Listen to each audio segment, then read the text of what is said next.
Ya, iki ngaturke podang kuning. Ya. Sapa sing kepareng arep nyekar? Mbak Ika. Ya, njajal Mbak Ika. Mengko. Mbak Ika Suhesti. Ya. Ya. Yo nak wong ayu. Panyuwunane jane Mbak Tatin ning ya mesake Mbak Tatin kok nek apa-apa panjenengane didum sing rata. Ya. Kanca-kanca sinden ya men kebagian. Ya. Sugeng dalu Mbak Ika Suhesti. Sugeng dalu Mbak Mimin. Manudya saking Laladan Gunung Kidul. Nggih. Nah, semangat nggih. Semangat. Pejuang budaya, pejuang rupiah, pejuang amplop putih. Lah. Padha ya, Mbak ya. Nggih, matur nuwun. Iya. Ini sing asine pelestari budaya iku dhewek dhewe lho. Dhewe kan pelaku budaya. Pelestari budaya para penanggap-penanggap kuwi. Oh. Mereka melestarikan budaya kanthi nanggap budaya nek mbuh wayang, mbuh jatilan, mbuh angguk, mbuh reyok, mbuh ketoprak. Nek ora ditanggap? Ora ditanggap ya piye merongos ning omah ta dhewe kok ya. Jadi jenenge nguri-uri ya ngurip-urip. Nggih, laras. Pelestari kita pelaku. Ono neh sing luwih lekoso neh. Apa di balik layar kuwi. Lho dia. Ya kaya to sing kaya mengemas pertunjukan Pak Sino yang luar biasa spektakuler kira ono kanca peniti, kanca sound system sing luar biasa sing yang kuyung pagelaran yang kadang-kala tidak dianggap oleh sebagian orang kan tidak terlihat. Nah, itu kita apresiasi yang luar biasa. Nyawane pakliran ki ya ning sound system barang kuwi. Nggih, sound systeme elek ya wah mumet rasane Mesake Pak Seno. Coba saka kuwi ya ning nggon bintang tamu barang. Iya. Lah pripun? Bintang tamune ra iso ndagel ya cilaka. Iya. Ning kan kula pun modal ayu. Kula modal ayu sik, kemampuane wis dadi liyane gak mengikuti. Nggih. Nek niku kula sangkal nggih. Wis modal rupa sik kok. Mari Gusti Allah dikai wajah sing kaya ngene body language luar biasa. Mangsa kuwi aku ning omah ora tau dunek-unekke bojoku kok ning kene dunek. Lah niki kudu kurang unek-unekke. Menjan ki sadar menghargai wanita. Loh, aku ora menghargai wanita ki nggo nendi? Lah niku di ngalembono. Sayang potensial tolong diangkat. Ojo mung sepihak kok. Lho, oke, tak angkat wong papat. Aduh. Aku kok dadi kok piye ngono ya, Lek? Krungu ra kowe? Piye? Mau nek aku almarhum Mimin. Pas aku ngomong bunda nyambut guys almarhum Mimin. Saiki diangkat wong papat. Heeh, ya wis gek ndang no. Bocah TK mudeng to nek diangkat wong papat apa? Heeh, ngapa? Mati. Lah. Kok kaya ngono kok tresno saka ngendi? Tresno saka ngendi? Ini kok ucap panjenengan piyambak lho. Aku kira ngomong ke tresno karo sampean. Kita itu kan partner kerja. Biarkan urusan rumah tangga mereka diselesaikan gitu. Partner kerjane kula butuh jenengan, kula butuh. Lah gene kowe ngomong butuh aku tak unek-unekke terus. Lah nyen ra cacek. Kowe suara Oh durung to. Dramane sing etuk ngoten lho. Takno pusakamu genti. Lah pusaka kula. Kok senengane aku nek pusaka apa ya kudu anu ra ya. Pusaka ya dawa nggon aku luk 5. Pandhawa carita ngene kono ming luk 1 wae ra tekan. Nggih benten jan kan keris. Ah ngono apa? Nek wong wedok ki cundrik, cilik. Lho. Cilik ning marake keri.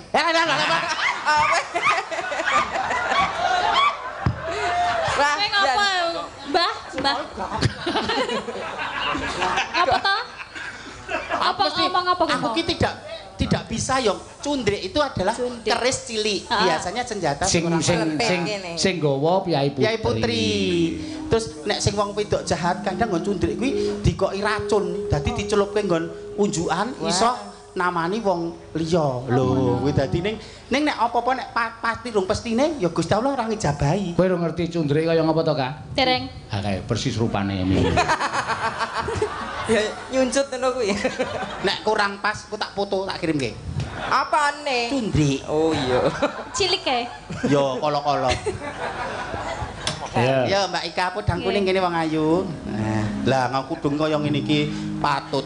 Tatin ku kaya taplak meja dikukuke maju ngene. Undurno sithik men sanggule ketok. Lah.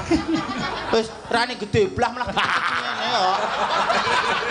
Lho, padha-padha kudunge padha lho. Kudunge mereke padha lho to lho. Kudunge mereke padha. Lho. Oh, ala-ala anu India terus kok dibuka ngene. Sik apa rai apa? Gede blah. Gede blah. Sok cantik manja, sok manja. Sok imut. Lalalan. Nek Agnes ngono sok imut patut lalalala. Wong ya trat-tratane dhewe. Nyawang sindelian iki nganggo jilbab ketok adem ya, Le. Kawas, ala nyawang Bu Prastiwi senajan to kowe sepuh ketok anjes adem. Heeh. Misale rung iso kudungan sari berkerudung wis belajar. Lah iki piye? Kok malah hawane panas kemronggo. Lah ra mudeng ngono kok.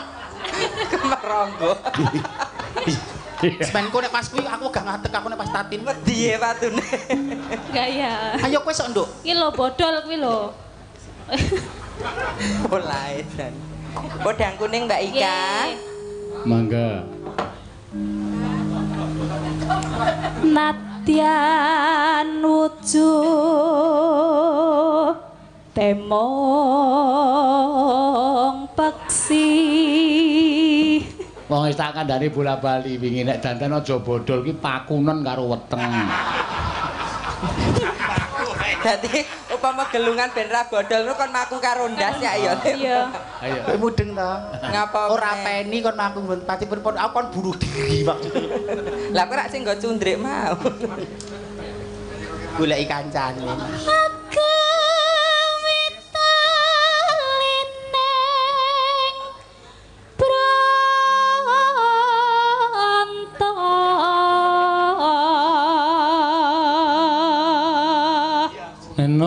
Neno Alos manis toramra ati Kek piye ra jan. Kowe ya ben to apa kok jenenge wong cantik ya kudu piye carane dadak pengen. Ayo nduk bacana nduk ndak kerangan ngene.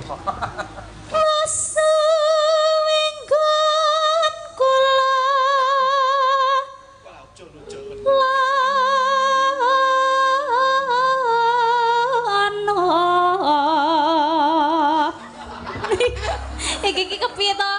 Iki arep ngopo sih? Cah wedok lho kowe kaya Gombale omah, gombale sing nggo sumpel. Ada? Ora. Ya Allah, Gusti Bapakku. Ora dikebutke lho. Virus corona. Lho, wis cantik to. Oh iya, cantik ya. Wis cantik to. Iya, cantik. Kowe iki patute ora ngono. Apa piye conten ini?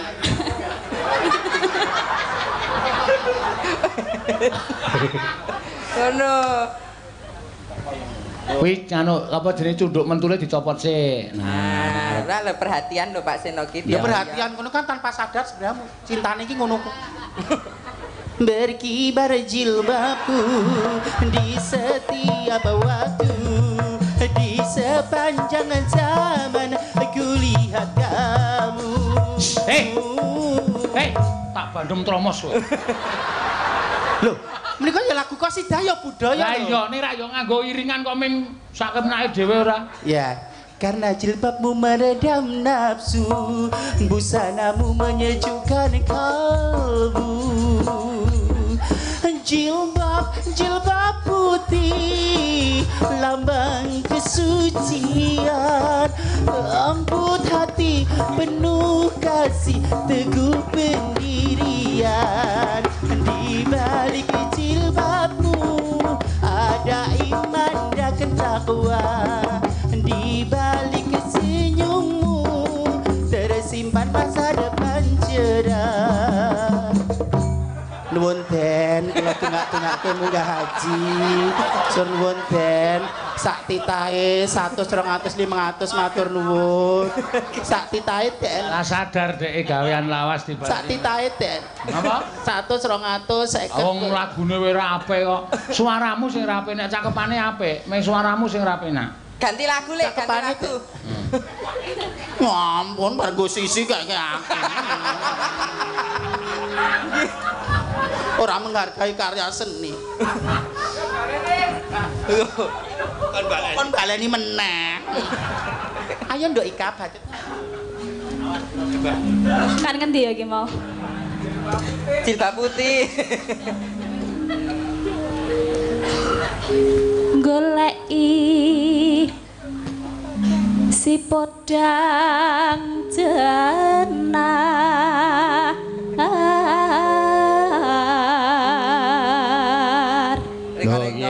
eneng informasi iki ya. Menapa Nyun mangapura nek merisani ya aja cedak-cedak salon ki eneng penonton sing semaput mergo jleng ngono kena sound system. Oh nggih ngoten. Ngapunten, Jin. Ya ora ngapunten dadi semaput mimin wae. Nggih ampun kok semaput jenengan. Oh. Maneman. Neno. tekan ngendi ki mau? Tekan Sidomo ya. Iba bunga hengah tiku nyanding bisa dadi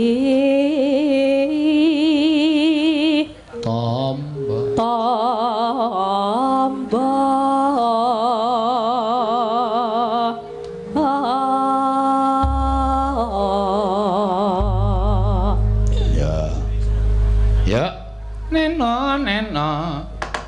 Esuk awan ning omah wis ora krasan kalau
Wani. Nah, podang kuning mau diaturake ya, Nak. Iya, mah luar biasa. Saiki genti ngaturake sindene awake dhewe sing wis watara suwe. Cuti, heeh. Ya, saiki wis putrane wis lair, wis melu nyinden meneh. Ya, Pak. Mbak Orisa Widyasari. Ya. Monggo Di Orisa. Monggo. Anake lagi umur karo tengah sasi kok wis tinggal nyinden. Nang omah karo sapa? Mboro bapakne paling sembuh radong aku. Kalih mama. Saplake bar dobol iki anu ya. Kok dobol iki piye lho? Nglairke kok dobol. Nglairke rak cara kene, nek cara Banyumas ki ndoboli. Lah iki le wayangan nang kene kok cara Banyumas. Oh, lah itu. Cara kene nglairke, nek cara kono saplek bar nglairke iki ya lemu ora pati banget. Sekarang wong iki dhewe-dhewe. Agnes iki nglairke ya ora lemu banget. Nggih. Orisa iki nglairke ya ora lemu banget. Ika kuwi ya nglairke ya ora lemu banget. Nek Tatin. Nek kowe nglairke ra nglairke rumangsaku kok popok ya. Ora ana bongkot pucuke iki ra ana. Ono lurus. Mas kamu debok. Nek bongkokan damen iki jek getane ditali tengah jek ana bentuke. Ya bongkokan damen to. Kuwi melebihi kok ketoke. Gak aku ora melu-melu lek. Loh, beliau kan nanya. Heeh. Beliau nanya wajibnya aku jawab. Kuwi fakta. Faktane ngono kuwi. Halah dengan bahasa kamera iki lho ketok banget ku tok gerdune kok. Yen sewu Mbak menika gandeng Pak Sino nyun pirsa. Nek jane atiku ora tekan ngomong ngono kuwi. Ora tekan nek atiku. Aku kok jotok limpahke aku ki. Lah nyun pirsa kok. Loh, aku meh ngomong kok nek Isai bareng lairke Popok awake. Agnes ya putu awake biasa. Ika ya biasa. Nek Tatin, wong aku lagi muni nek Tatin arep tak terus kok wis wow. Santai, Bro. Santai, Bro. Kuwi atine ngodok-odok pengen balang HP kowe lho. Ngampet lho, Mbak. Santai. Kamu karepmu ora. Ya. Ngaturaken menapa menika? Ayo, Mbak. Orisa ngaturke napa? Gubuk asmara nggih, Pak. Ya, jan ya wis. Lagi bareng lair kok sapa gubuk. Ya lagu. Anake lanang apa wedok, Nduk? Wedok. Oh, mesti miringmu dhisik nengen, heeh ta? Nggih. Kok iso nengen? Ya kena tak umumke no. Mbak Mimin kula pengen anak wedok niku miring nengen, nek miring ngiwa kira anake lanang. Hormon testosteronnya lebih dominan. Nek miring nengen kan zat asamnya yang dominan. Lah dhisik mbokmu miring ngiwa apa nengen, Lek? Genah delik nang lowongan wae. Tempat tidur nu kok. Celak konangan kok. Terus dadi ra genah ngono. Kesusu. Ayo, Nak. Ya, mangga bawani. Ya. Nyingkar nyingkur.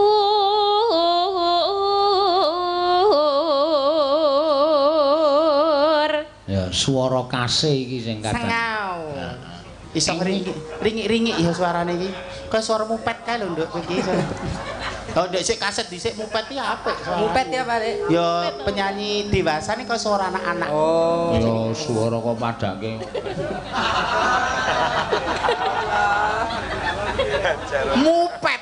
Mang buka album Mupet udah kopet. Mupet. Kowe mu dengar literatur budaya zaman belum ada VCD kan kaset. Pak Seno ngendika apa? Kae lho kanca-kanca lho Gatot lho kopet ngono. Mupet. Golek ana ning nggon YouTube ana lagu-lagu zaman dhisik. Kok aku sing disalahke terus. Cangkeme Mimin wis dol tenan kok. Lah kon anu lagu kok kopet mupet. Aku iku pring war kok kono kok kene ya krungu jek temen. Ora, wis syukur. Wis nggon aku ati. Kok buka ning YouTube ana ora? Ndak darane aku selalu salah. Aku selalu salah. Wis to, kowe iki kan mau gur muring-muring ae lho. Ngapa? Wong sebenarnya ana sing memperjuangke aku. Aku lenang kok arep ngapa diperjuangke. Ora masalah kuwi. Mbok diperjuangkan nek aku memperjuangkan diriku sendiri sapa? Ya goyo-goyo kabeh moh. Dalange kipo-kipo. Sing den antipati. Terus. Ayo terus. Pak Sopian. Iya. Perlu nggak nih pun Pak Sopian? DPRD 2 kali sekarang DPR provinsi. Ora hidayat. Loh. Ora bener-bener iso ngayomi, iso mengakomodir aspirasi masyarakat. Apa ora kaya ngono? Sesuk sing adine sing ragil jak kuliah wisuda arep nanggap awake dhewe. Tenan. Wis iki mau nek Pak Darsono ngantek rangkei DP arep tak DP Pak Sudarsono. Wale no. Banget tak DP sik aja ngantek keliyo aku ngono kuwi. Acara wayangan ya. Wayangan, mongko jek kuliah iki. Mbah wisudane kapan? Ya tak DP, men. Mesti kowe moh nek dalange aku ya. Kudu jenengan. Loh, kok malah aku? Ben sesuk patutan meneh. Gur wayangan kadoan kok patutan edian kok. Aku disebul kok kadoan nang wis merinding kok. Lho dari Mas Kesban kowe iki nyelekutis kok jarene. Wis men ra apa-apa. Nek karo Ayu ya 11-12. Semangat. Pelanggan Parangkusumo. Jaya. Semangat. Salahe cerita karo kene gobor. Lah aku ya dilakukan kan ngene kepo ya. Kok ya mudeng ya. Lah sak ngertiku Parangkusumo itu adalah tempat untuk kita maksudnya nyuwun ki karo Gusti Allah. Ning kadang kita ada nek omah sok keganggu anak playon, ziarah to sana kan wisata ziarah, heeh to. Wisata ziarah. Lah kok nganggo kaya ngono barangi ngopo? Kok ngerti lebodine? Apa nonggone wong ning nggon pantai. Cerita kok karo VCD player. Ayo kena disiarke. Lah ngomong ngoten niku. Lah nek kono ngopo? Anu ki lho ning nggon pandan-pandan kae. Lah ngopo ning nggon pandan aku ya ngono kuwi. Kowe ning yo ora apa-apa Ayu gelem nampa. Mbak Ayu ki ro ngerti lho, kowe wis ngerti kok. Burung takonono. Wis ngerti kok. Wis ngerti nek gelem nampa pancen kono sing gelem ngukup wong kuwi tok. Semangat. Semangat. Sesuk Jumat kliwon menyang ora? Apa kowe? Ah cerita kok karo VCD player. Ha iki nek nang omah horn. Jadi tempatnya itu baik ning kadang kalau disalahgunakan. Lho ngono ki gemantung niate. Nek niate ning kono ziarah ya ziarah saja. Lah sampe menggok golek sing wetenge gedhe. Kok ya ngerti model barang. Mosok nek wong wedok ayu wulune sikil ki kandel ngono. Kok diceritake karo kene mbok-mbokane kono kok.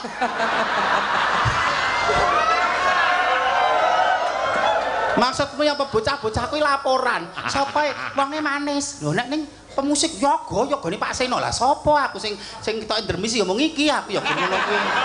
Indemis. Nek liyane tertib-tertib aku. Bocahku do laporan kan. Sensus lho Mas. Ayo Sa. Enggak.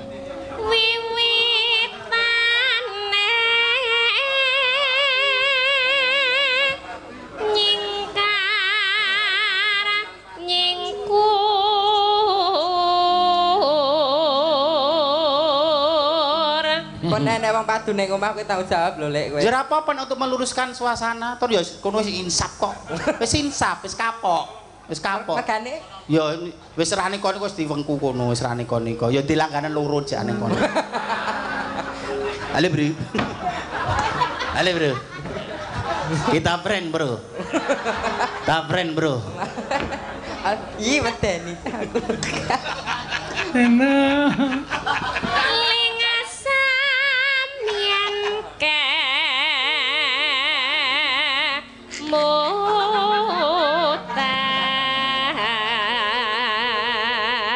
Aku wis batin kok. Batin piye? Ah cerita rumimin kok le cethu ae. Mbok masa laluku. Ngomongke tenan iki lah tenan. Mati jo. Mati gacuk mule.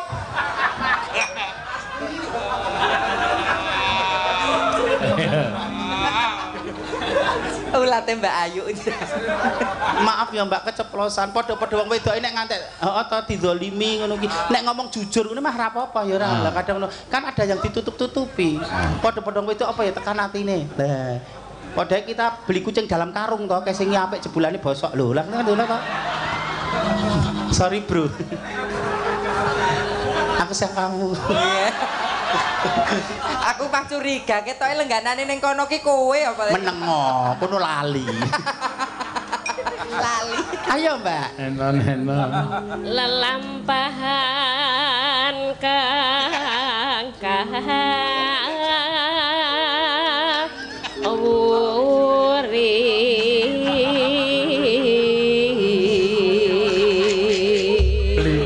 Beli kok kucing dalam karung. Nek kowe iki beli genjik dalam karung. Udu nek sampean, wong biasane aku nek ngerti ki suarane rada bindeng kok. Ayo sik mengko. Nama Mas. Suwe-suwe wong. Nek niwe nak tengan ngene. Lho ngoten iki pacoban, Pak. Wong arep prihatin kan godane akeh. Wong prihatin kan poso, sesirih, nenepi pandonga, disliwati wong ayu aja gampang kegoda. Dianu panganan sing enak-enak sing mirasa aja gampang kegoda. Lho dadi kudu sahwate kudu hati-hati. Ya. Tresno tulus nadyan nengku buk asmara.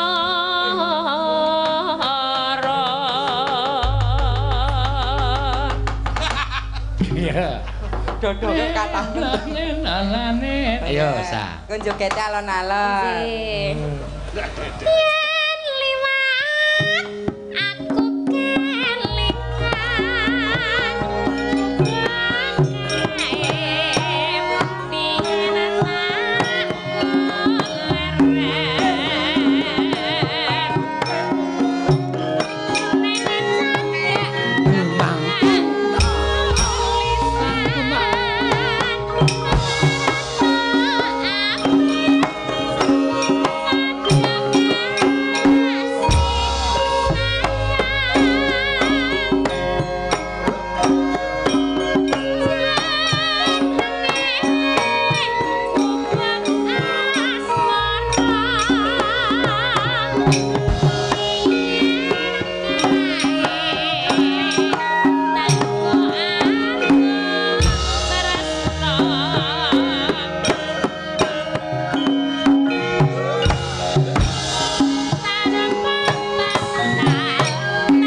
mbok pepindhan. Mbak Orisa Widyasari. Ya. Orisa. Ya saiki kowe tak nehi kesempatan nggo males lara atimu, Tin. Ya. Ayo ndang muduna. Lek dunekke gedhe blah dunekke. Aku pokoke aku ya ora trima Tatin ki sindenku kowe. Halah. Kok dunekke gedhe blah. Kok dunekke raine sak lapangan. Halo Mbak Tatin. Iya lho, ya Allah, sehat toh Mbak? Alhamdulillah. Iki yo ngapiki iki ya. Halah kula ya wedi tenan iki. Halo, lagi dikombor lho. Golek tenaga. Pripun Mbak Tatin? Rasane atine wae pripun? Napa? Dengan mau jare donekke anu gede blah. Sinten ta sing onekke? Kalau Lek Kimin. Assalamualaikum Mbak Tatin. Waalaikumsalam. Panjenengan wau mungal menapa Mbak Mimi? Kula menika panung namung badal wakil para penonton. Badal wakil penonton kepanjangan paribasan kula menika talang atur saking para penonton. Penonton mungal pripun? Pesinden liyane sing pituki kudungan kaya malah sithik-sithik wis kaya sari. Senajan belum menutup semuanya. Nek kaya Mbak Tatin kok malah kaya untuk tawon ndas ngono gitu. Sing muni penonton sing endi? Aduh ya akeh banget sing endi yo mau lho jenenge. Ayang. Aku mbok tak weruh. Kudu ana buktine ora penonton kathah sanget lho. Nyatane ngene penonton semono kae ya mestine eneng jenenge. Kathah sanget iku wis dipupus tekan semene wae yo jenenge penonton ku jenenge wong delok. Aku gur pengen weruh buktine iki wonge sing endi? Sing endi ya mah ya. Wong delok kendel alok Mbak ya sing lempar atimu kudu dadi seniman pancen kudu manjing ajur-ajur. Ora meh waton tumbak cucukan. Syukur kowe. Kudu digelaske ora. Tatin ki sindenku kowe.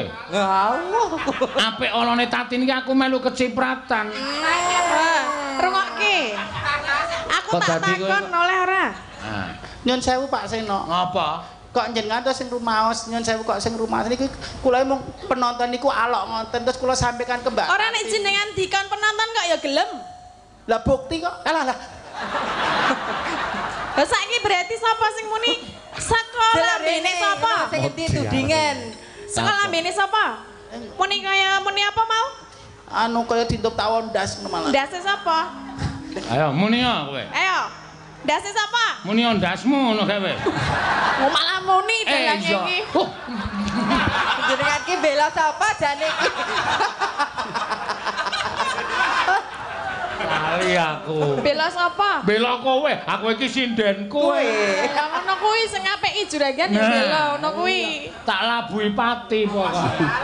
Patine listrik. Ora kok dadi ngonekke aku ngono iki penonton Mbak. Wong kok ora gampang segetar aten. Nek aku ora trimo jenengan tak laporke iso lho. Kuwi jenenge pencemaran body shaming. Nah, cara gak ingin ning Klaten jenengan mlaku ya donekke kono. Mbak Tatin kok saiki mlakune ngobeng ya ngono kuwi lho. Terus maksudnya piye nek ngobeng iki? Aku krungu kuwi ya pas metu hotel kae. Nggih ta. Lho. Kok ngobeng to Karang Drei kok aku yo ngono.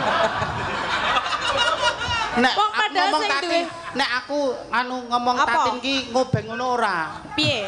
Kaya apa jenenge Tatin ki kulite wis kaya kuwi lho, bel becak ngono kuwi, ngono kok bel becak iki apa? Ting klinting wonten punan. Lah wong isih singset padet kaya ngono kok. Mbak wong iki didelok sing tuwa sing endi sing enom sing endi? Modar ora aku. Ora mung waton ngomong. Lho, berarti kamu belum siap untuk menjadi seniman sejati. Ora lho, realitane saiki sing tuwa sing endi? Belum siap menjadi seniman sejati. Sing ngomong sapa? Rungokno sik kupingmu. Jian. Alah. Kuping kok nang kene iki ya kuping endi? Rungokno sik. Nah, nek ngene bener. Seniman itu siap dipuja, siap disanjung, ning kudu siap dikritik. Iya, lah aku kritikan monggo ning aja. Lho nek masalah awakmu kaya Bagor Brand sing kaya ditap-tawon ndas, sing kaya nangka blonyoh, ya kowe koreksi diri. Oh iya, ternyata bener kata audien. Aku kudu langsing, aku kudu sehat. Sing ngomong sapa? Penonton. Saiki disebutke Sa-Indonesia. Iya ngomong Tatin ayu apa kaya Bagor Brand? Lah ambeku ya bengor nyebutke wong sa-Indonesia. Ora lho sing nang kene wae di Alah kesuwen kok pek bres ngono gak wis kok. Kowe meneng kok. Wong kok lengket mau mengenekke aku lho. Mbok ngilo, ndek pengilon ora? Kamu berarti kamu telan mentah setiap ucapan. Lho, lah jenengan yo Sik tak luruske. Aku iso ngomong berarti kan meluruskan. Oh, Mbak Tatin le kudungan koyok nganggo taplak meja, ora patut. Oh, berarti tak undurke apa mungkin warnanya yang tidak. Nek jenengan marahi tak undurke Mbak Tatin ngono kira apa? Mau ramuni ngono mau pas ketemu aku. Lho, isine ngono kuwi. Mau kae kok Pak nika Tatin kok kali kudungan kaya ngoten niku ambuh haruan. Nika niku mergo gegeden sirah. Mene ngono kowe. Padake. Sirah. Mau muni sirah apa ndas? Ndas. Kok padake pitik ndase pindho lho ndase wis. Aku ora ngomong kowe gegeden ndas ora. Lah wi aku ngomong nek kowe gembelo. Alah.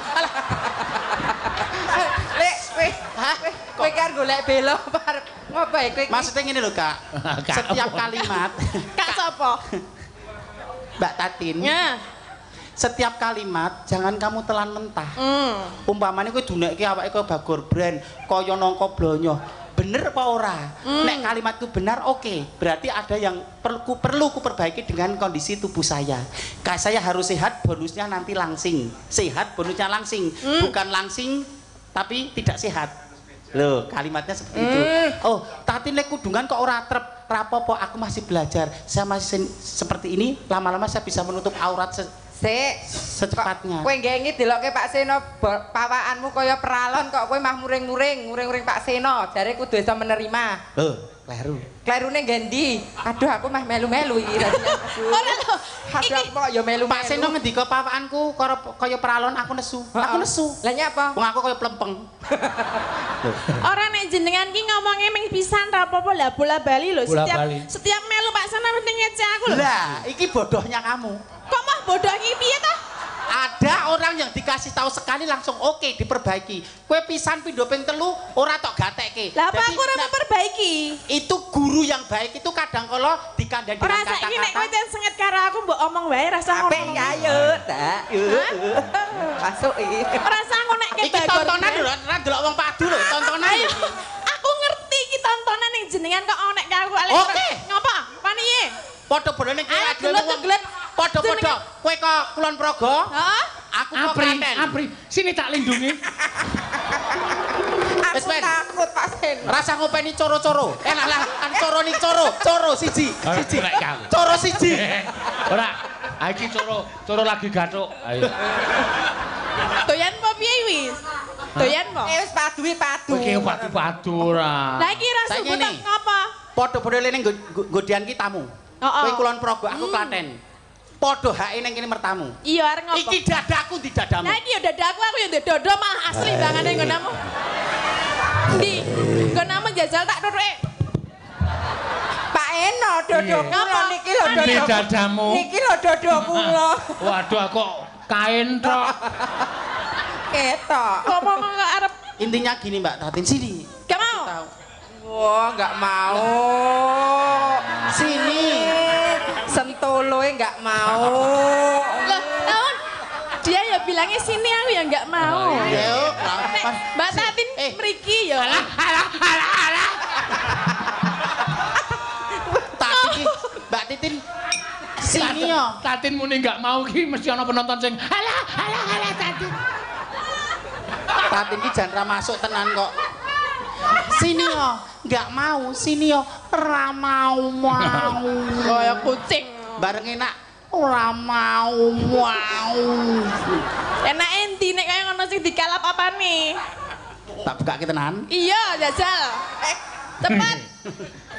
Paling ya ming ra iso to. Iso ning seminggu pisan. Alah. Ya wis lumayan iso seminggu pisan. Wis sida padu ora. Wis.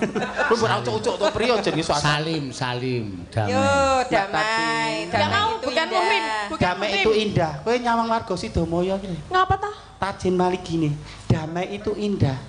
Sing diperdebatkan apa to? Sing ora gelem jak damai sapa? Aku damai. Sesuk meneh baleni ra? Ya ora to. Dinyanyike lagune seno le. Wong sesuk ra melu kok. Sok prei ya. Perdamaian,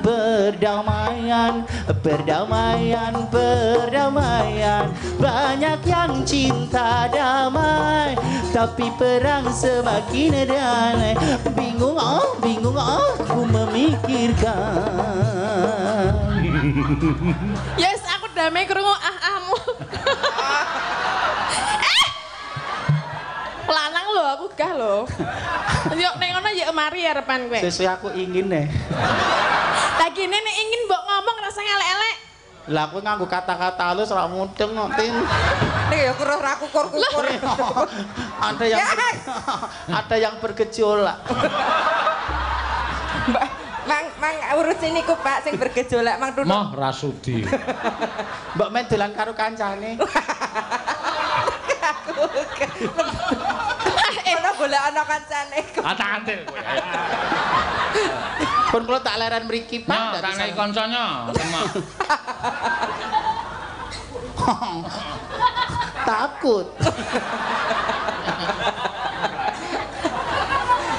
Kowe wis sida damai urung? Wis damai, wis damai. Salaman. Wis damai itu indah Mbak Tatin. Jadi saiki sesuk mang cenak mleh setiap kata yang muncul dari teman, kru atau penonton jangan kamu telan mentah-mentah.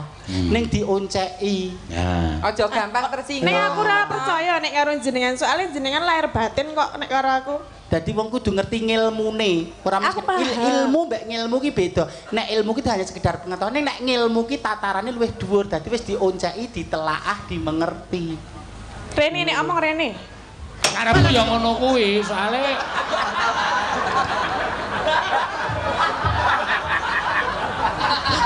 nakal. gila ya aku. Bikin dedek gemes deh. Pak Seno leng guyu yo kaya Mimin nih. Ya tak kaya Mimin. Kalau Mimin cengelmu.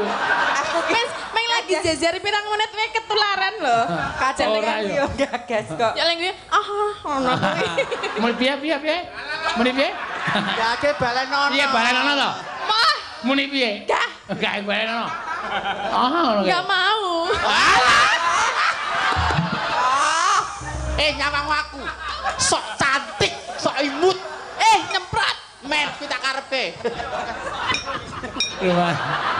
Kowe iki ora kaya ngono kuwi kok, Ning. Mimin edan kan. Iya. Nano spray. Apa kuwi? Lho, nek gandane baune wong ayu kuwi, nek sok ning kono kaya dene gandane minyak kasturi. Lho. Gandane kuwi mau. Gandane wong sing kulino ngomong apik. Sesuk to. Lah saiki batangi. Lho, kowe ngerti gandane wong poso kae? Ngerti kan nyun sewu abape mambu to nyun sewu. Ning kono sok ijoli kaya minyak kasturi. Lah, jatah ora tau sikatane mbok yo ngomong dadak dikalang-kalang. Nya, liwung ki pamundutan. Pak dengeran apian, Pak. Lho, kowe biyen apian. Iki mergone Mimin apa piye? Ora yen tak paringke kowe kok. Pemain kertas tok iki. Maksudnya? Ya Allah, Pak Seno ki apa mantan ya, Lek? Kandani amar Mimin wis.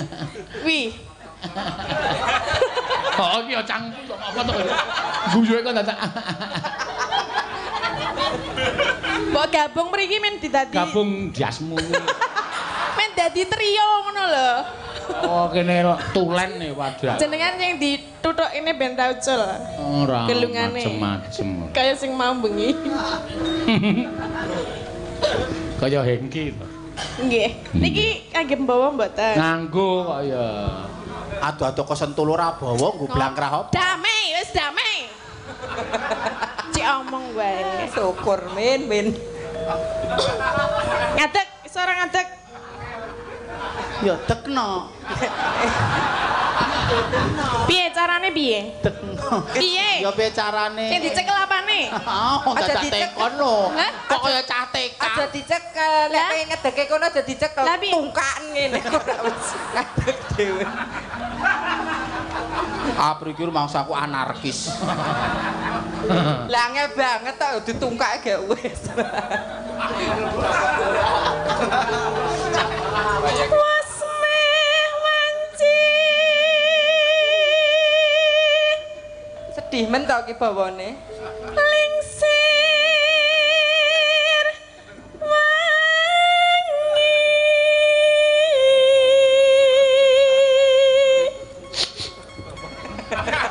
Kenapa? Kenapa? Kok aku serba salah toh ngomong-ngomong wae. Mbok ra ketok nek Lah kaya kan orang Indonesia tuh harus bahasa Indonesia, Jawa ya bisa ngono lho. Satu kata untuk Mbak Tatin Lek Men. Apa? TLK. Apa? Telek. Loh, aku bahasa Indonesia lho, ora bahasa kayak Ya intonasimu lho, Mbak. Pancen yo Tatin ki wis kanu dingerteni nek dhek iki kemayu terus apa jenenge iki apa ya apa jenenge iki genit. Ya, tadi dhek mesti mengeluarkan kata-kata kenapa. Iki mesti wong Tatin muni kenapa ya ana penonton sing osek-osek. Alah, alah. sing endi ta ora ngerti. Kowe ngerti kowe. Iya. Saking iso menarik hati. Siji, kenapa? Nek jak omong mesti maksudnya maklotsu. Wah, matur. Mangga. Si Jaka Tebon. Kudu. Tebon. Lelatan Nindra. Mbak Tatin kan ngapunten jam pinten to sakniki? Ya Allah, Tatin. Ngapa to diurusi wae iki ngapa lho? Tidak iki aku ra bohong. Apa sih? Ya ini kok jam 09.00. Oh lah matane katarak ngono tengah siji ngono kok. Matnya nya. Endi to? Oh, Malah ngomatke liyane. Oh. jam sing apa to? Gitu. Mbok ngingok tekmu dhewe kono. Nek jame Mimin ki anggere jam 12 ki mesti metu plecine teng. Tatin Napa? mental. Ya ben. Gemblandang ijening ngamben. Sindiane dadak digawe. Iya, men karaktere dhewe-dhewe kok. Karakter dadak lambene digawe. Kok nek Mbak Tatin ra trima paduneh lho Kingko. Aku gini rasane dadak ngene ra apa. Lah kon piye? Dhewe marake mengundang. Jadi kowe Mengundang apa? genang ngene nolek nek kowe. Lah untumu rada maju kok ora ngono ki. Ora maju. Lah. Offset. Untung kok offset. Banget geni rana langsa.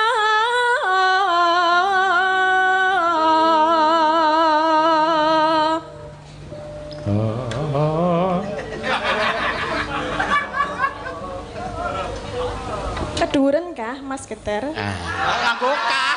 Aduh, Dut. Alah, Mbok, geduren ta Mas Geter? Geduren kah Mas Geter?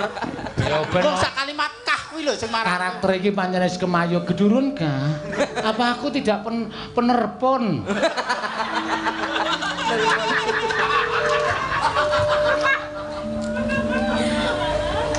Wong tininggal bapa piyo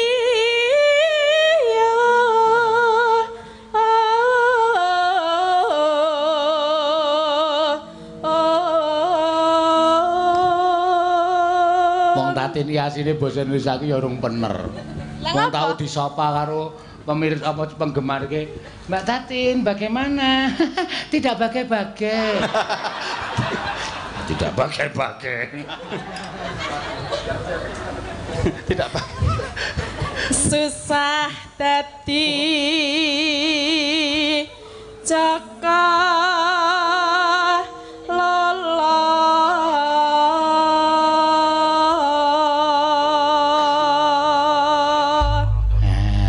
Wes iki, Mas. Sampun. Iki jane jenenge apa to iki? Kinanti apa? Jaka Lolo. Kinanti apa? Jaka Lolo.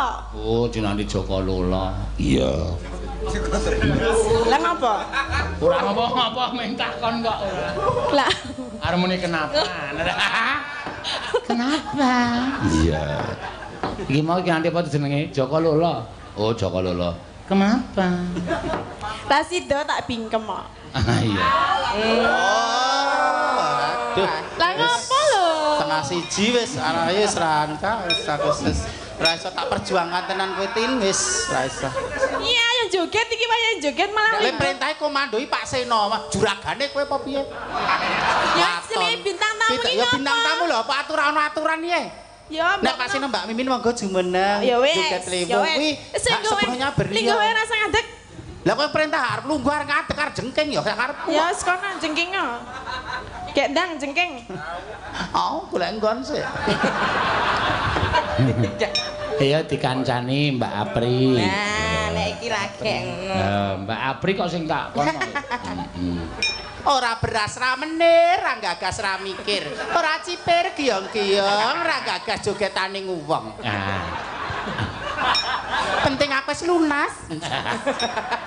Ayo Mimin ya joget. Lho, ki nganggo sing apik Mbak Mimin. Oh, monggo Mbak Mimin monggo inggih. Ingkang winantu pakurmatan Mbak Mimin monggo jumeneng. Ingkang winantu pakurmatan monggo Mbak Mimin dipun berangkataken.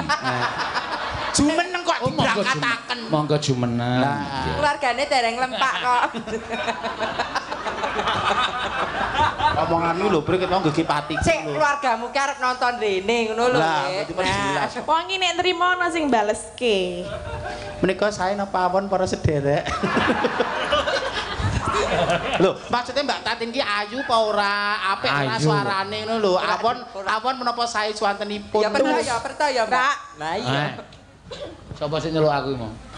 Bola kupinge. Ana sing muni mak Pak ngono ya. Rak. Kuping popo kuwi. Ya, kuping kok ngene padake daging templekan.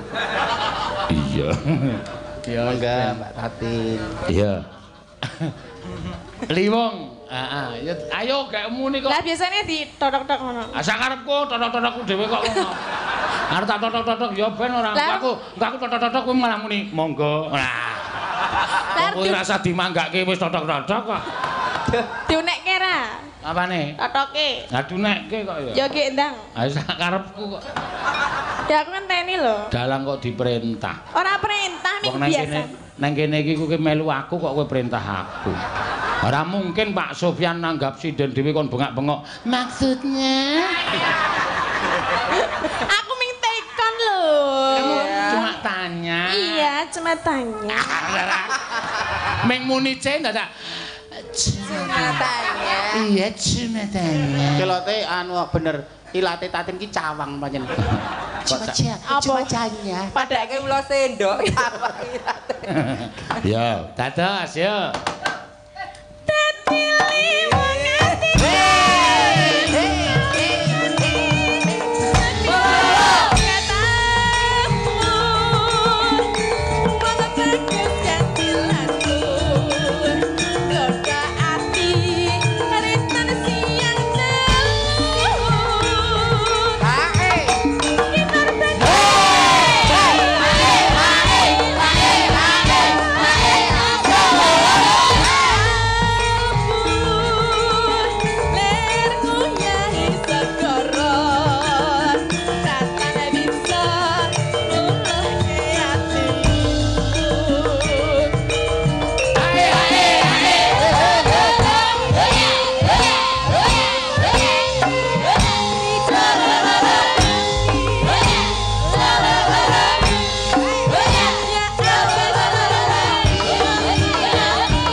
Ya kemayu kena ning disertai dengan gerakan yang gerakan yang bagaimana? Eksplosif.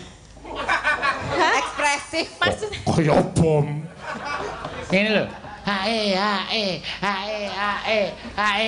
lo ya ngono kuwi mau. Mimin Apri wis mencolot kok. Kok nek aku piye nek jumbul nek pae medun piye? Apa nih? Peh. Kok iki sinden apa tukang pijet anak iki. Iya, kok ngerti peh barang.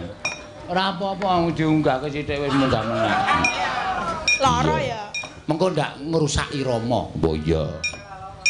Tung tung tung tung dang totok tung tung tung tak tung bingung kabeh. Oh, tambahan swara maksudnya. Mergo ana dua ketukan sing ngisruh ki Rama. Iya. cung jreng blek. Masa kethuk kemyang suarane pyek-pyek. Lah mbuh kok ya kuwalik tabuhe. Sing dimaksud ngene sapa kuwi? Apa to? Kuwi malah. Kowe kok ya ngurus ki ngapa to? Lah aku krungu lho.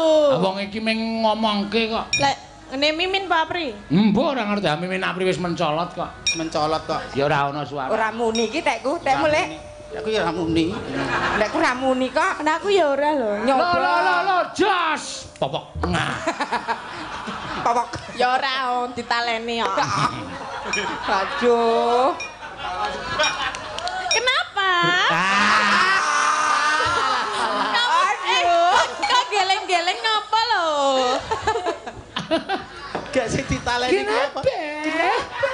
Iya. Sok mungil. Maksudnya Wis gerangane kok. Kenapa? Kaya abego umur 16 tahun digodha pacare. Kok sok mungil, sok imut. Lho iki sindan-sindane geger kabeh iki lho. Ya. sabda pandita.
Jogetane pancen angel nggo iki. Iya. Mbak Tati dereng joget dhewe. Oh, nek Mimin Apri pancen wis tak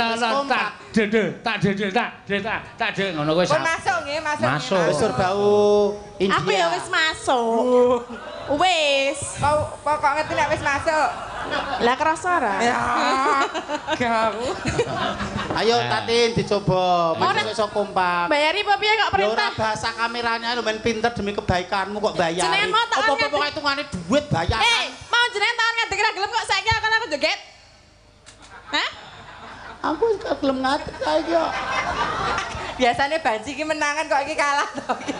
Aku ya ora selalu aku galake demi kebaikan. Nah, diajari Mbak Mimin, Mbok. Ayo dadane. Kendangane duntang tang dung tang. Oh kuwi kaya lagu India. Lho. Ayo Mas. Baline numpak becak wae. Ora ya. Matane kok. Matamu kuwi. Alah. Gusti. Yo. At Tak dendeng tak ayo kendange. Iya. Oh. Iya. Ha. Lake. Iya.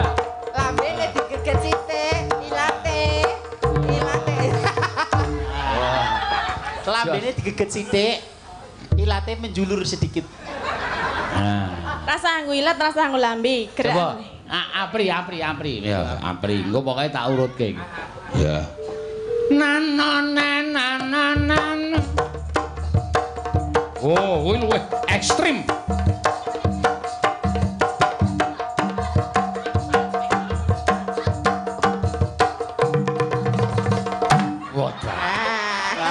Ngono ki lho. Aku tak gawe sesederhana aja ditambahi Apri lho. Pak iki namung ni klothok-klothok lho, Pak. Ora apa-apa wis ben. Ambo. Muncul lah. Ayo ganti Tatin. Ya ganti Pak Sena. Lho, aku ya iso pancake. Piye jajah? Sabda Pandita Ratu. Iya.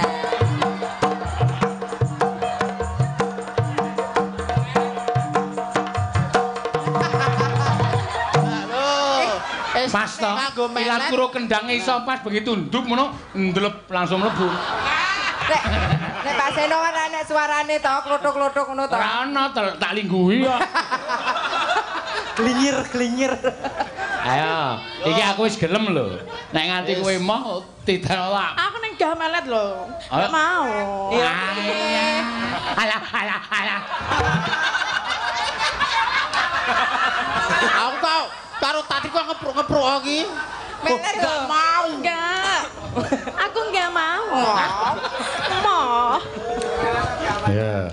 Ha iki meng kari saiki ngene, gandeng aku ya ora duwe hak. Sing duwe hak menuntut ki penonton. Nah, penonton. Melet mboten penonton. Melet. Nah, Nonton. Ya ki ndang do melet. Kowe kurang ajar kowe.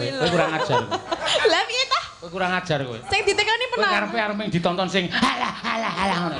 Ora lho. Ayo gak wis kok kan. Tas aku melet nggih. Weh. Melet yo. Ora njaluk diromba wong sakmene akeh. Ya. Siap. Sabda tak dandang.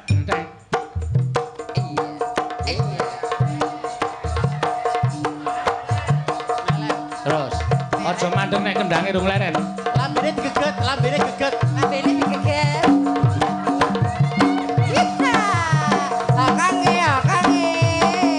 Okange. Hokonge. Lambene. Mripate uncal iki wonengen. Lah. Den kok mandek kok. Den kok. Berhenti dong. Denko ki ya ora tatak. Meng di Denko. Peluk.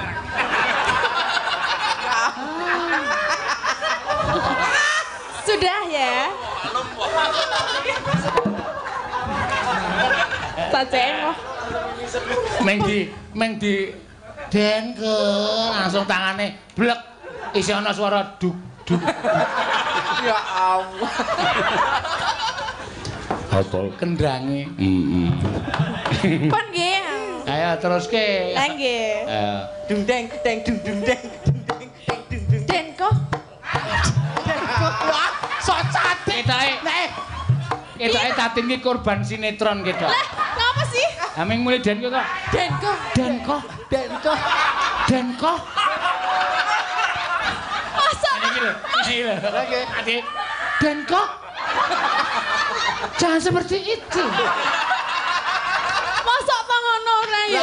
Aku biasa. Nyon sewu Tin. Nek kowe mako jenenge iku rasa di luar pepanggungan. Aku ki mau biasa. Kowe pangbajan. Pak sing lho sing. Kowe dengan bahasa pangono ki cincin jember-jemberi kowe. Jenenge iki Denko. Iya, Denko. Nek tulisan mateni W. Karena kowe mau ki kemayune kebangetan nek. Lah piye to? Denko. Ora ya. Enggak. Karo lirikan matane iki lho. Coba balenan nang Aku iso nek ngundang Kisban yo. Kisbak. Nah. Tadi asbak malen.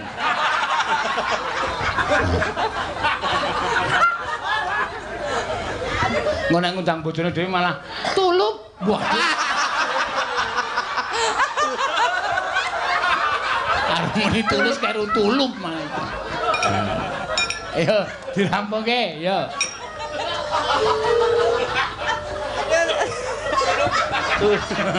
Nek Sena piye Sena? Ayo biasa aku. Ora usah diundang. Sono. Sono dasmu. Lah Mana ra iki? Aku nek sono cokot kowe. Ora ndek untu. Ayo. Eno. Eno apa enoh ngono lho. Eno. Eno. Eno. Eno. Ayo. Kakak eno. Ayo. Sabda Pandita Ratu. Jongga lho. Halo, Tok. Aduh. Aku gagas tatin lu maksa kok soal sese kepunjulen to kamu ki. Ora lho, aku iki yakin sumpah demi Allah aku ora gawe-gawe. Rasa gawe bukti nyatane kok hiperbola. Lah aku metu dhewe. Oh.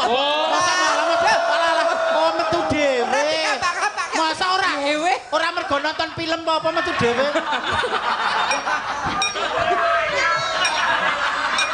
Gak. Kudune kan nonton film apa-apa ngono. Wis ayo kok ndak wektune sila entek iki lho. Ora wektune tekan setengah 4 kok. Aku dadi teng prinding lho. Gasen. Lah ngopo ta? Metu dhewe. Lah ngapa to? To, ngono wae penak lah ngapa to? Ngono. Lah ngapa to? Lah ngopo to? Ah, ngono wae penak kok. Ayo guys diteruske. Suwe-suwe kowe tak parapi Roma Irama wedok lho. Bagaimana? Denko. Denko. Ya. Oke, lanjut oh. Ya. Sabda Pandita.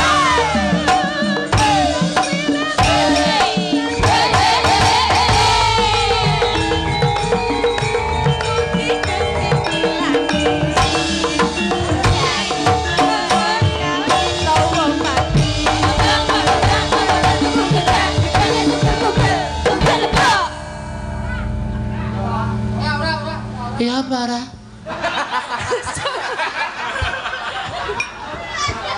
Sampun nggih. Sesuk pokoke kanca-kanca iki arep ora pas pentas nek tak kon ngundang Tatin tak kon aleman. Iya.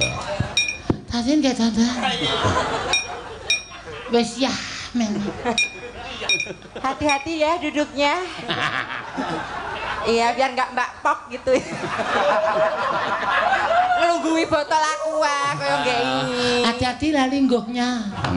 Lingguh. Bempernya. Hati-hati bempernya. Subahnya lepas dulu, Mbak. Subal-subal apa asli? Asli. Ya, matur suwun. Ya wis jam 1 no. Ya. Aku mau lagi. Loh. Masih mau lagi? Dedek masih pingin. Oh ya. Ora apa-apa, tak turuti. Tak gaweke sensasi bengi iki. Apa, Mak? Pramen ketoprak sedelo wae, ning sing lanang sing gambang. Ayo. Wah, iki sing tak tunggu-tunggu ya Allah. Loh, Bim, kowe iki mung ngadeg gaya sing ngomong aku, kowe rasa wedi. Ayo to, ajar kende. Ayo. Junjung.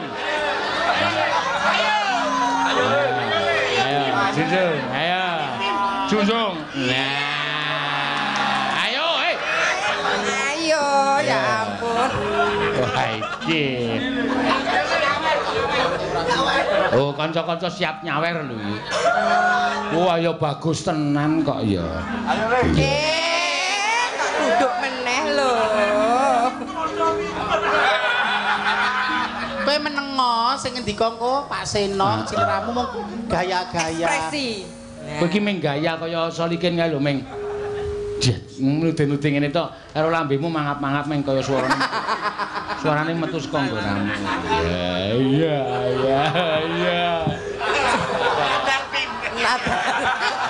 Nadar piye? Ana penabuh sing nadar kowe wani ngadeg disawer kok. Iya. Nyabim. Tak tambahi nyo 200. Kowe ya ora. Wis aja kuwatir. Santai, mung kon ngadeg ger tutuke mengo sithik-sithik 200. Duduk.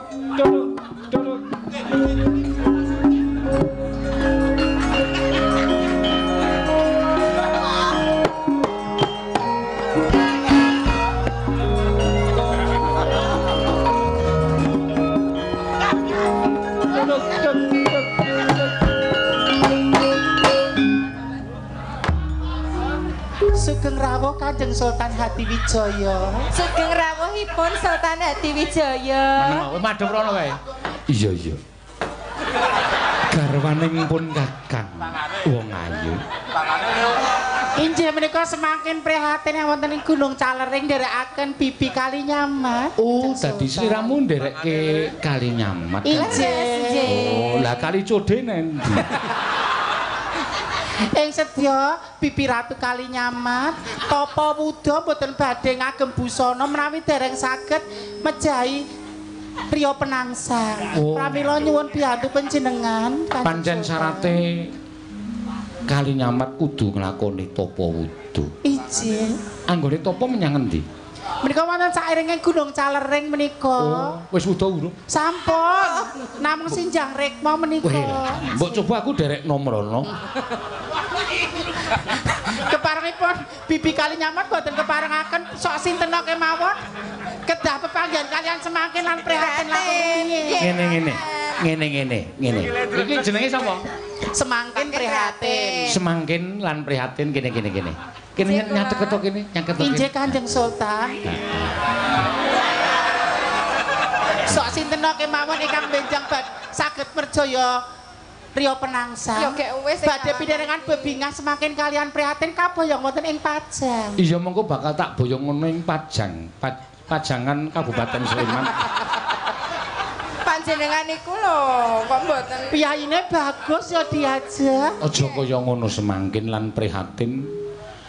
Iki nek tak sawang aku bareng ketemu karo kowe kok kaya uripku semangkin prihatin.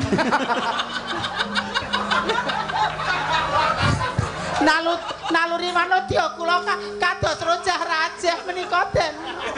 kula ki kados mekaten lho Kang Mas. Ora wedi kok ya. Ora wedi kowe. Ngene. Kowe ning tengah, kene ra dirangkul kabeh. Kene semangkin lan kowe prihatin.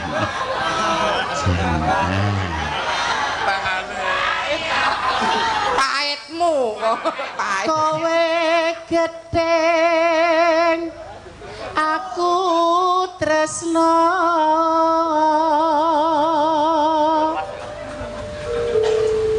nanging aja nyulayani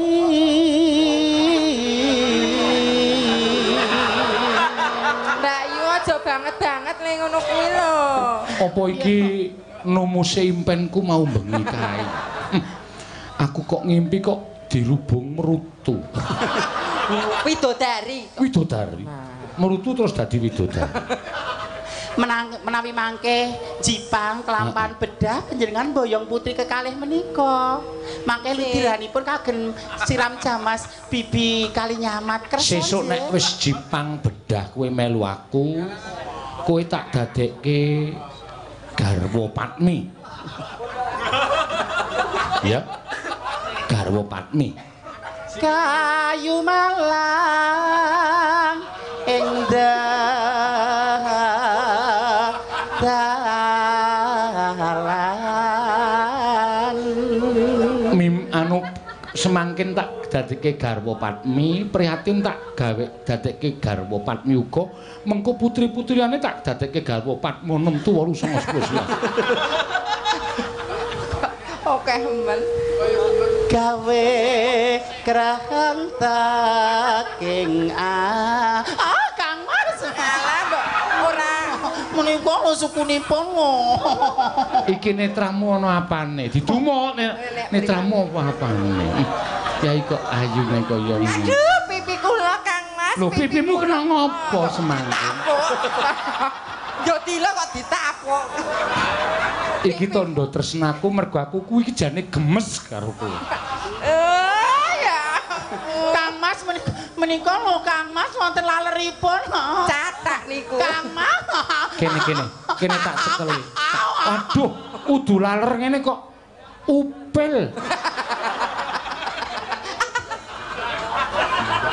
Gawe krantaking Badan tadi kucing. iku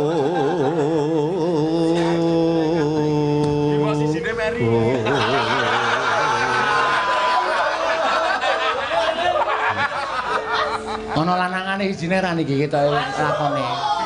Dadi sapa? Siji meneh sapa, Lek? Ya dadi pekathike kene apa sapa ngono ya ora apa-apa dadi Aja nek pekathik ndak ora nganu ora apik. Ya ora ngerol. Iya. Ya nek rantek dipangan wong loro mah iki. Kowe iki santai bae ya Bim. Engko nek kulino iki penak, santai bae. Terus Dian gantung ing margi rontang ranteng jiwa Njenengane kaca ya Allah greget to iki tok men anu sapa Arya Penangsang ndelok saka kadohan Arya Penangsang numpak jaran ayo Ki Ivan sapa jenenge Si Nur digendong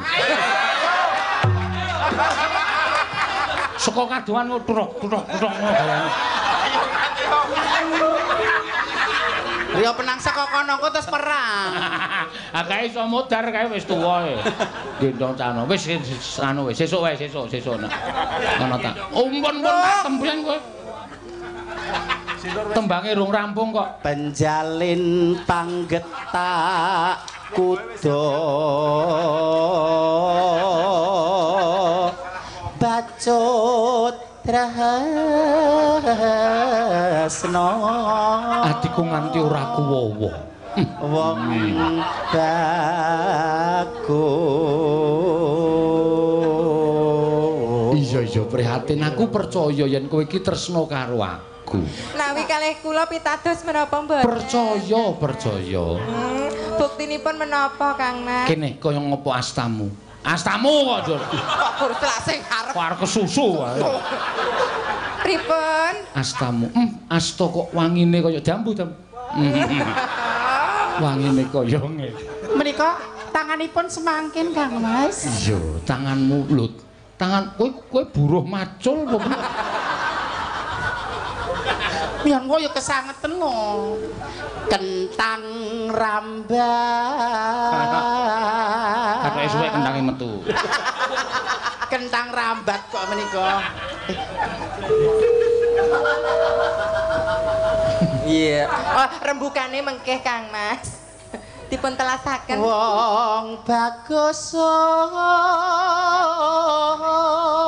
lelo.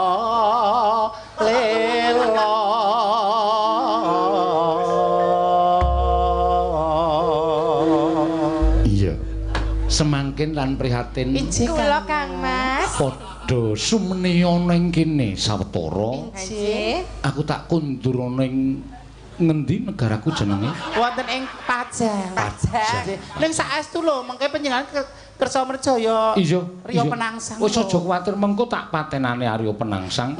Aku tak kundur sik ning Pajang. Ngatos-atos nggih Kanjeng Sultan Hadiwijaya. Nek wayah kaya ngene iki nek aku renggal kundur kuwi jalan Magelang mesti ana cegatan. Aku tak kundur ning Pajangan Sleman kono sih wae.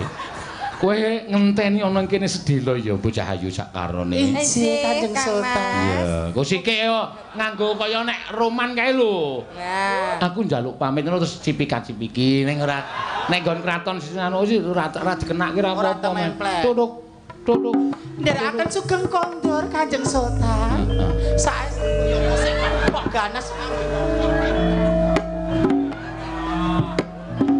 Aku njaluk pamit. Kang. Kok tenan. Kanjeng Sultan. Tuk.